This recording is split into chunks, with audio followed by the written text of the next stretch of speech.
आपण पाहणार आहोत एकदम कडक असे शेंगदाणे कसे भाजायचे। चला तर मग पाहूयात। गॅसवर सर्वप्रथम आपण तवा ठेवलेला आहे। शेंगदाणे भाजण्यासाठी आपण थोडंसं मीठ घेतलेलं आहे आणि ह्या तव्यावर असं स्प्रेड केलेलं आहे।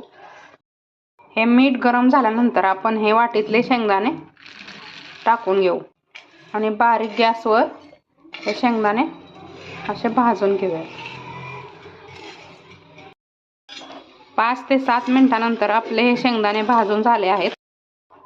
गॅस बंद केला आहे आणि हे शेंगदाणे असेच आपण थंड होऊ देऊयात। थंड झाल्यानंतर आपण हे शेंगदाणे असे चाळणीतून काढून घेणार आहोत। मस्त गरमागरम भट्टीतल्या सारखे शेंगदाणे तयार आहेत, पाहू शकता।